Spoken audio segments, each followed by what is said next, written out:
Hello everyone, this is Anjali और स्वागत है आपका मेरे चैनल लर्न विद अंजलि में।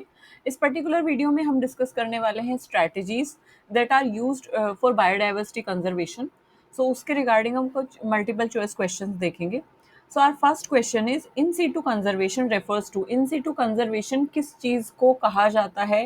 What do you mean by in situ conservation? तो इनका मतलब होता है inside your natural habitat. So conserving species inside their natural habitat, अपने नेचुरल हैबिटेट के जो नेचुरल हैबिटेट है जब वहाँ वहीं पर रहकर जो स्पीसीज है उनको कंजर्व किया जाता है तो उसको कहा जाता है in situ conservation. So basically जो स्पीसीज हैं वो अपने नेचुरल इकोसिस्टम में ही प्रोटेक्टेड रहती हैं एंड वहीं पे वो नेचुरली इवॉल्व होती हैं, अडेप्ट होती हैं। सो वहीं पर वो उनको प्रोटेक्ट किया जाता है। तो इनसे आप लर्न कर सकते हैं inside. So inside the natural habitat. निम्नलिखित में से कौन सा एग्जाम्पल नहीं है इन सीटू कंजर्वेशन का? Which of the following is not an example? इसमें से कौन सा इन सीटू कंजर्वेशन नहीं है? सो अगर हम बात करें national park, wild life sanctuary, botanical garden and biosphere reserve की, सो बोटानिकल गार्डन जो है वो एक तरीके से गार्डन है and they are build by humans. तो उनको ह्यूमंस ने आर्टिफिशियली सेटअप किया है। Basically they are artificial setup. So जैसे एक खाली जगह ली और उस पर डिफरेंट डिफरेंट प्लांट्स लगाए जिनको हमें सेव करना है, प्रोटेक्ट करना है, कंजर्व करना है। सो इस तरीके से क्या किया, बोटेनिकल गार्डन एक आर्टिफिशियल सेटअप है। अगर हम देखें natural park, wild life sanctuary, biosphere reserve, तो यहाँ पे क्या होता है, कंजर्व किया जाता है फ्लोरा को, फोना को। बट ये एक नेचुरल स्पेस है, नेचुरल एरिया है और वहीं पे प्रोटेक्ट किया जाता है। तो इसलिए ये इन सिटू कंजर्वेशन के एग्जाम्पल है। बट बोटेनिकल गार्डन एक आर्टिफिशियल सेटअप है जिसको बहुत सुंदर तरीके से सजाया जाता है, बनाया जाता है, जैसे गार्डन्स को बनाया जाता है। तो गार्डन्स क्या होते हैं, गार्डन्स को एक तरीके से उसकी केयर की जाती है, उसको बनाया जाता है, उसमें जो प्लांट्स हम चाहते हैं वही प्लांट्स लगाए जाते हैं उसमें। नेचुरली नहीं, ऐसा नहीं है कि कोई जगह है उसमें नेचुरली कोई भी प्लांट या कोई भी हर्ब उसमें उग जाएगी, ऐसा नहीं होता। उसमें इंटेंशनली कुछ प्लांट्स लगाए जाते हैं, तो इसलिए वो आर्टिफिशियल सेटअप है। It is a part of ex situ conservation, तो इसलिए इन सीटू नहीं है। एक्स सीटू कंजर्वेशन क्या होता है, या ex situ conservation involves what? Ex situ conservation का मतलब है, जैसे नाम से ही पता चल रहा है, एक्स मतलब आउटसाइड।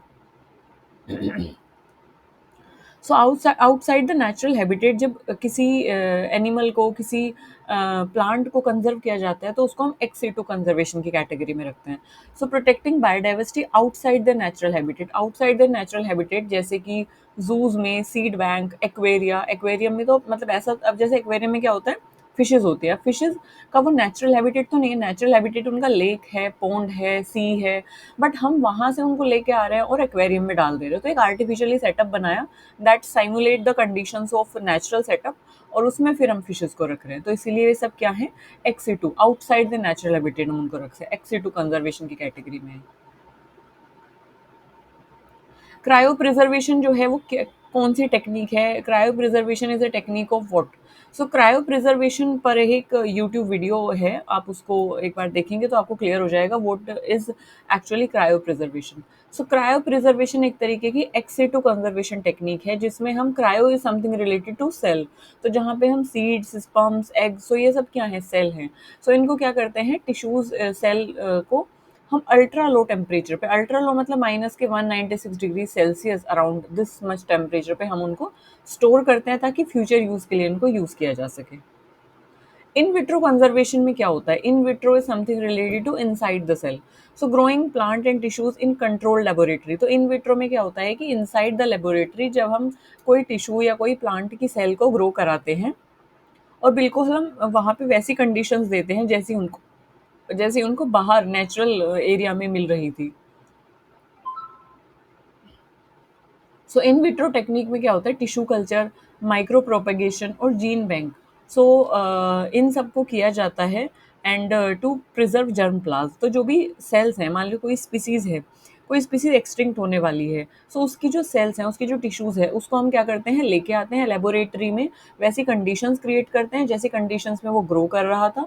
उस कंडीशंस के अंदर हम टिश्यूज को क्या कराते हैं, उन सेल्स को हम अलाउ करते हैं कि वो ग्रो हों, मल्टीप्लाई हों, बढ़ें। वहीं पे उसी को क्या जाता है, टिश्यू कल्चर हम करते हैं, माइक्रो प्रोपेगेशन करते हैं, जीन बैंक्स बनाते हैं ताकि उनके जर्म प्लाज्म को प्रिजर्व करके रखा जा सके। सेक्रेड ग्रूव्स जो हैं इंडिया में, they are an example of what? So sacred groves they are like natural vegetation. एक पैच है, एक एरिया है जहाँ पे नेचुरल वेजिटेशन ग्रो कर रही है, और वो नेचुरल वेजिटेशन वहाँ के आसपास के रहने वाले जो लोकल कम्युनिटीज़ है, लोकल पीपल हैं, उनके द्वारा प्रोटेक्ट की जाती है या प्रिजर्व की जाती है। सो अब ऐसा तो नहीं है कि कोई अलग से हमने ह्यूमन ने कोई अलग से गार्डन बनाया, नहीं, ऐसा नहीं है।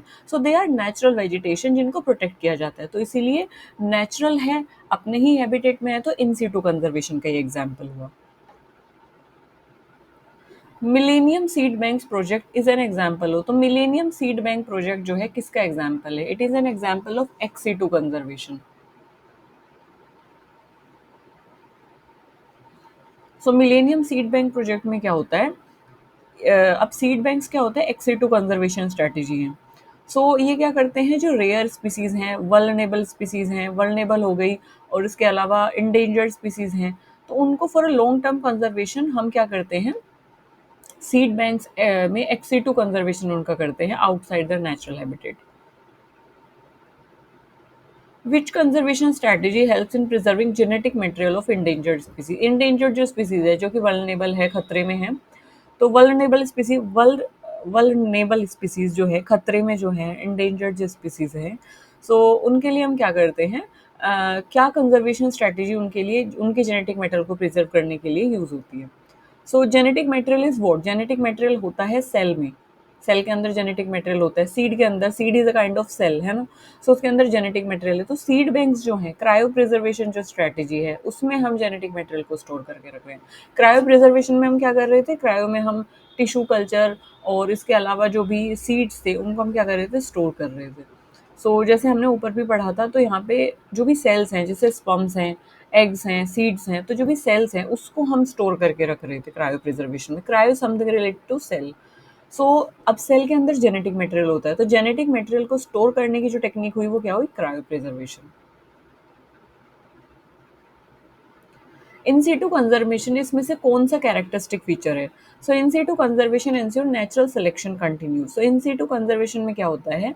It allows species to interact with their natural environment and evolve naturally. So in situ conservation, क्योंकि जैसे हमें पता है कि जब हम नेचुरल हैबिटेट में ग्रो होने देते हैं या वहीं पे प्रिजर्व करते हैं फ्लोरा एंड फोना को, सो इन सीटू कंजर्वेशन क्या करता है? It ensure natural selection. So nature जिसको सेलेक्ट करेगी वही सर्वाइव करेगा, तो एक तरीके से नेचुरल सिलेक्शन जो है वो अलाउ करता है इन सीटू कंजर्वेशन। क्योंकि अगर हम बात करें एक्सीटू कंजर्वेशन की, तो एक्सीटू में तो नेचर इन्वॉल्व है ही नहीं, वो तो ह्यूमन ने क्रिएट किया, तो ह्यूमन एक तरीके से साइमुलेट कर सकता है कंडीशंस, है ना, according to that kind of flora and fauna which they want to save. So वो एक तरीके से क्रिएट कर सकता है condition, but in situ conservation में क्या होता है? नेचर सेलेक्ट करती है, नेचर का जो फोर्स है वो एक तरीके से अलाउ करता है इवॉल्व होने के लिए फ्लोरा और फोना को। तो फ्लोरा और फोना जो है वो इंटरैक्ट करती है नेचुरल एनवायरनमेंट के साथ, और उसी के अकॉर्डिंग फिर वो अडेप्ट करती है। जू और जो एक्वेरियम है, जिसको एक्वेरिया भी कहा गया है, ये किस तरीके का कंजर्वेशन है? तो जैसे कि हमने बताया, जू में क्या होता है, कोई भी ऐसा नेचुरल हैबिटेट नहीं है। एनिमल्स को लाया जाता है और एक बार में रखा जाता है, बार काइंड ऑफ स्ट्रक्चर होते हैं, तो उनमें रखा जाता है। तो यहाँ पे कोई भी नेचर इन्वॉल्व नहीं हो रही है, सिर्फ एनिमल को हम ला के बार्स में रख रहे हैं। तो zoo are a kind of ex situ conservation, यानी कि आउटसाइड द नेचुरल हैबिटेट उनको रखा जा रहा है। उसी तरीके से एक्वेरियम में होता है।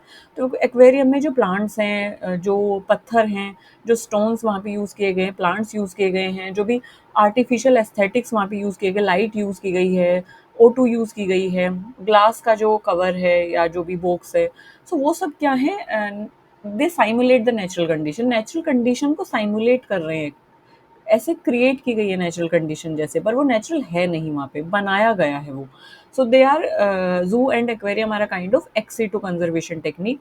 दे are use to conserve animal species outside the natural habitat, ताकि वो ब्रीड कर सकें और हम उनसे हम उनको देख के कुछ सीख सकें। यानी कि देखने का मतलब है कि जैसे कि सपोज करो हम फिशेज को एज अ सैम्पल रखते हैं, सैम्पल इन द सेंस कि जब बायोलॉजी लैब में हमने देखा होगा स्पेसिमेंस रखे होते हैं, तो हम देखते हैं कि अच्छा फिशेस के ये पार्ट्स हैं, गिल्स यहाँ पे होते हैं, फिश ऐसी दिखती है। तो एक तरीके से उनको डेमोन्स्ट्रेशन पर्पस के लिए या एक तरीके से स्पेसिमेंस को दिखाने के लिए या एजुकेशन पर्पस के लिए भी हम इनका यूज़ करते हैं।